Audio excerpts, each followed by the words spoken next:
about, the goofy character matchups that happen in this area. That it's what we're known for. You learn a lot of matchups. That's one way to put it. Exactly. We're not known for our top tiers, but I believe on set right now that's Ash. I do not know the other player's name, but you said good. We heard his Grip. The other player is Grip. Grimp? Grimp. Okay, Grimp is on the set with Ash. Ash, we know, is playing Samus, of course, so I guess Teaser's going to be able to walk us through this one a heck of a lot better than I am. Lucas Samus. Most people think this matchup is even, but neither player is going to really enjoy playing it. It's not fun for either side. I know Ash is a more movement-heavy Samus, which is, I would say, is not advisable in this matchup because Lucas has a bunch of tools to stop you from moving, like PK Fire, and like those fares can be really annoying. Right. You have to really play around Lucas's tools in this matchup, and it can be really frustrating if the player doesn't know the matchup. Do you think Ash has a good? Do you think that Ash would have a good matchup knowledge? I mean, Lucas has. I don't know. We don't really have many Lucases in this region. We used to have G-Rod, but he doesn't really do anything except for like college Smash anymore. I got you. So we know that Lucas clearly, as the beginning of this match, you saw running up with F tilt's got the little jab block going on.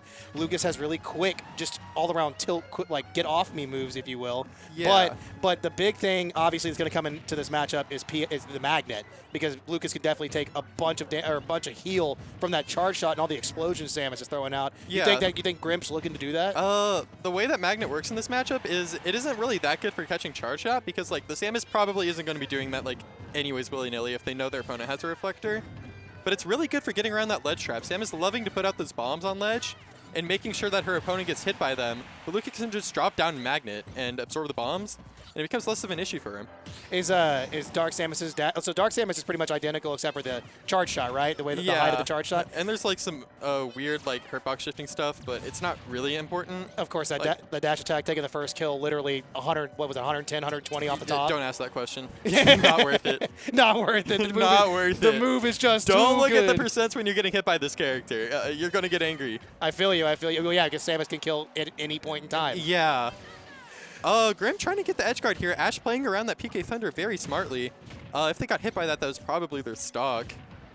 I think my favorite thing so far, though, is looking at Grimp here. Grimp is doing really, really well. Well, in the beginning, the first stock was doing really, really well to try to play around Ash. But Ash with the lead, well, Samus with the lead. We're not even going to talk about Ash, even though they are a great player right now.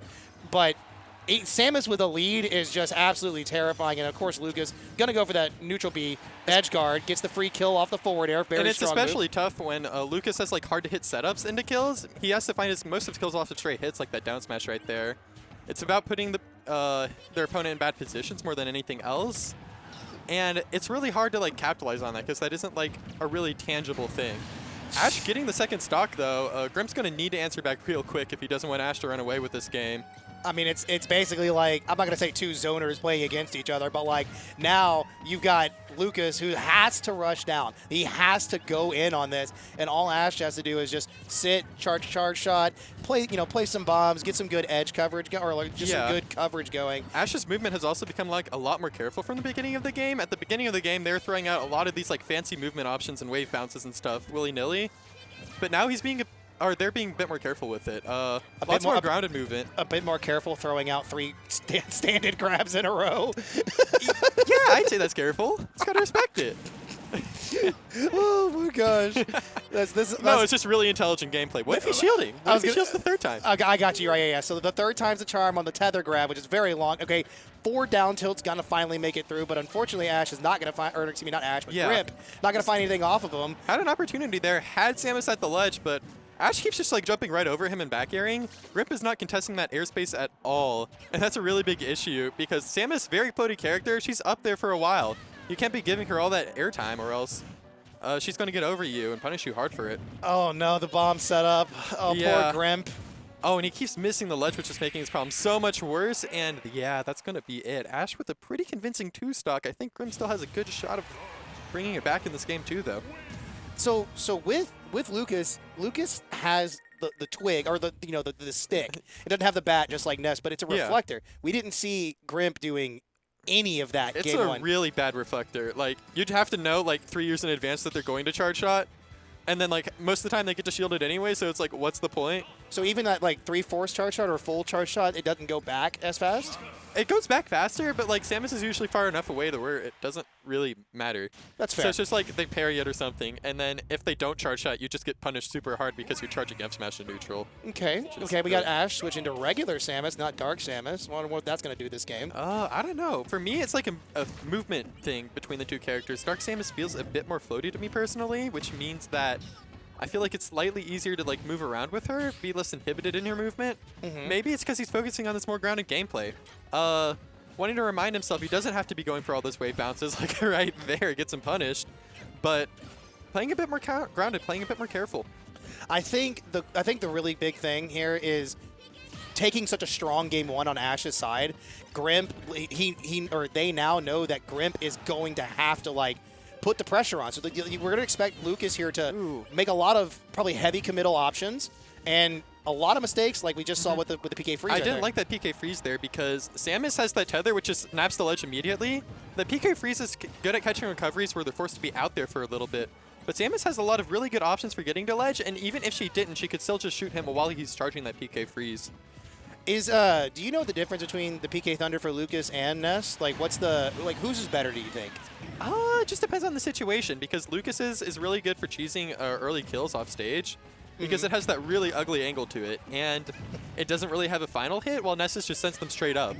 But if the PK boy wants to juggle them, then Ness's up is way better for that. Yeah, I feel you on that. Right now, though, we've got Grimp with a stock. Well, I'm not going to say a stock lead, but a damage lead is what we'll say because his first significant lead of the set, I'd say.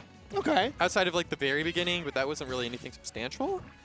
He's going to need to do something with it though, and another one of those back airs. Ash keeps getting away with him. If I'm Grimp, I'm really looking out for that. Right, you're on stage. The gameplay is really close. You're trying to box with a character that can not only zone you but can also box you close and range. has a frame for up B out of shield. It's really difficult for any character, but especially Lucas, to box with Samus. Grimp is doing a much better job of it than he was game one though, so kudos to him for that. I wonder how much mileage Nair with Lucas in this matchup with Nedum, seeing as I know it's committal. I know it's not really like can it be. I'm looking for the landing. Can the landing be canceled? The landing lag? No, he has to land with it, the landing lag. Okay, I got you. All right. Yeah, it's not really good. He has to use it because it's one of his main neutral tools, but it's really hard to make it work in this matchup. Right. It's a lot more about these fares that he can very easily space on shield, like you're seeing here. Another opportunity here. Misses the double jump cancels there, but still gets the follow-up. Now it's Grimp in disadvantage. I don't like this for him. This is really scary. I mean, he tethers back though, so like the big thing is we saw Grimp deal really well with that. Good idea to use the PK freeze there, but the neutral get up, obviously, armor and all that stuff, or invincibility. Yeah, no double jump here again. Grimp keeps burning it. Yeah, and there's that PK magnet coming in clutch for him. Ash missing the nair, but still getting the follow up, and that was really early. Really unfortunate for Grimp. I feel like Grimp was, I wouldn't say holding out, but they might have not DI'd, wondering, oh my Yeah, that word. did not look like good DI. And another PK freeze. I feel like he's got to capitalize a bit harder here. Ash still making it back, and now he's got no double jump, and he's all the way out there. Yeah, you can't challenge Lucas up like that, though. What, you telling me that Samus can tech that at 170? That was ridiculous. Yeah, there's no final hit to it, really. So they just teched one of the connecting hits, so... Yeah, you can check that forever. Strong up air there for Lucas. Gonna come out. I mean, yeah, down 83 at ledge. It's looking a bit tenuous, but if he can get something going right here, he's got a good shot. Ash with a humongous lead, though. Come on. Ooh. Like on death's door at 128. Got that bomb set up and bomb into charge shot. That's gonna be GG. Ash showing that they know their ledge trap setups very solidly. Grimp just trying to jump into the bomb, and Lucas can't do that. I feel like the move there, I'm not going to say it would have been roll in because Ash was clearly sitting at roll distance. Still get shot. Right, so it might have, I guess get up attack was the smart move, but... Sometimes you've just got to take the bomb, though. And I noticed that, I think it was in a set that I've seen you play, somebody just kept taking the bomb, and it's like, what do you do? Like, what's your option? Yeah, like you take 8%, but now I have to spend more time like setting up the next bomb and the next bomb and the next bomb, and eventually the Samus is going to screw up. It's going to get a bit rougher, and you're finally going to get an opening eventually. It really sucks to play though because that's not like a very intuitive answer to the situation is to take the bomb. You feel like you have to do something.